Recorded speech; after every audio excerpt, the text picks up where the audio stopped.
please. Okay, chapter 8, Fast Food Nation, page 169 in my book. Also entitled, The Most Dangerous Job. You might think it's a NASCAR driver, but not according to Eric Schlosser.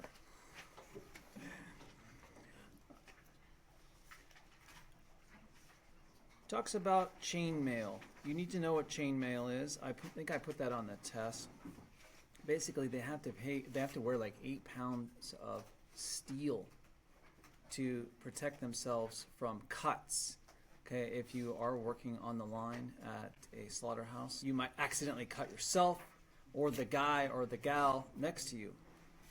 He takes a slaughterhouse tour and sees all this. And most of the workers, about half of them women, are young and Latino. That's a stereotype. And if you watch the movie, which is a fictionalized depiction of the themes of the book, you see that a lot of them experience the hardships of working on the line and then trying to suck up to the boss. Page 171, he talks about how they are, quote unquote, humanely killed, right? First, there's the sticker, okay? Bless you. Bless the sticker. They have the unfortunate job of slitting the neck of the steer, about one steer every 10 seconds, and trying to sever its carotid artery as quickly and as smoothly as possible. Bless you.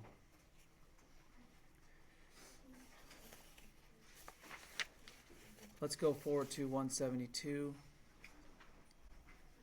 He talks about, can you please stop talking? Thank you. Kids these days, right? Am I right?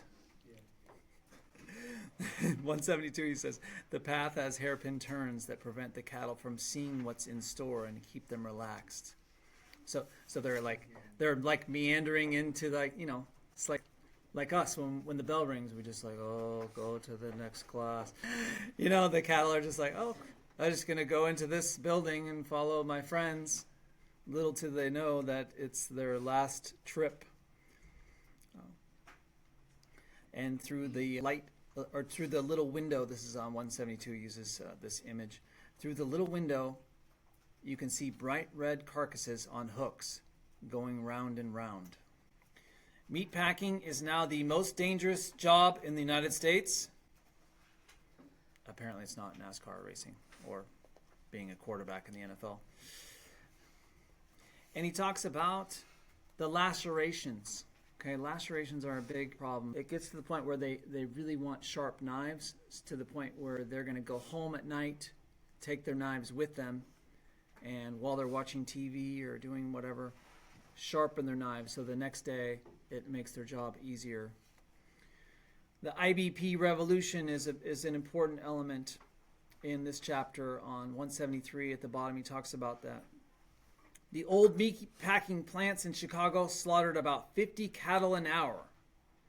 20 years ago, new plants in the High Plains slaughtered about 175 cattle an hour. Today, some plants slaughter up to 400 cattle an hour. About half a dozen animals every minute. Crazy. But, we do need our steakhouses and Korean barbecue. 174, they talk about ConAgra, IBP, and Excel, and once a slaughterhouse is up and running, fully staffed, the profits it will earn are directly related to the speed of the line, right? It's like when you go to Del Taco, which I do quite often, as I mentioned, they want you in and out of there as quickly as possible, okay? The faster the drive-through goes, the more money they make. The faster the line at the slaughterhouse. Talks about how they don't want to report injuries, and they don't want them to take sick to report injuries and call in sick, because they'll be replaced. Or they'll be given a job that's less desirable. The supervisor is, in effect, a sort of mini dictator he talks about on 176 at the top. But the worst job at the slaughterhouse is what? Does anyone remember? Cleaning crew. That's right. The men, this is top of 177. The men and women who now clean the nation's slaughterhouses may arguably have the worst job in the United States. Felt bad for this one guy, Jesus, on the bottom of 177. One night while Jesus was cleaning, a coworker forgot to turn off the machine. He lost 2 fingers and went into shock. An ambulance came to take him away. He was back at work the following week. His supervisor said, if one hand is no good, use the other. Harsh. And to think I took a week off for my titanium hip. What a slacker. 178. If you recall reading the death rate among slaughterhouse sanitation crews being extraordinarily high, and he talks about this phrase, disposable worker. This ties into the Devil's Highway, which we read earlier this year. These workers are illegal, so they're not going to complain or report things. They're impoverished and untrained. And then at the end of that section, he talks about how a guy got beheaded. A typical American employer could expect an OSHA inspection about once every 80 years. So these places are not being inspected. Okay? Here at Tesoro, we get a WASC visit every 6 years if we're a good school. They are rewarded for covering up and disclosing no injuries or the minimal amounts of injuries. There was one congressman on 180 who called IBP one of the most irresponsible and reckless corporations in America. So again, you can tie this into any prompt from AP that ties to corporations or corporate greed. 181, I wrote wow in my margin. Some workers were compelled to show up for work on the same day as a surgery or the day after an amputation. So they lose a finger and they have to come in the next day. If not, they're afraid their job will be taken. They have a safety award system, which is ironic because it actually promotes unsafe conditions. So be aware of that.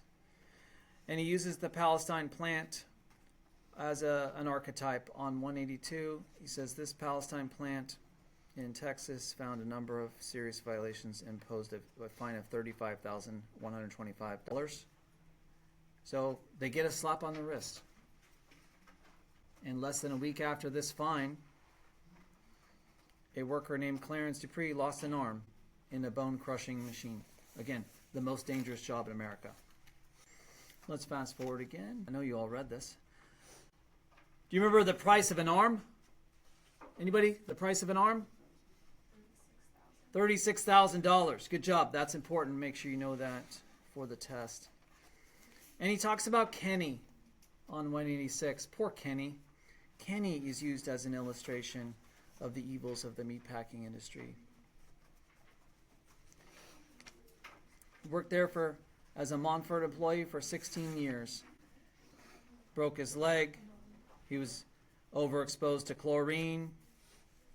He had to have a stent.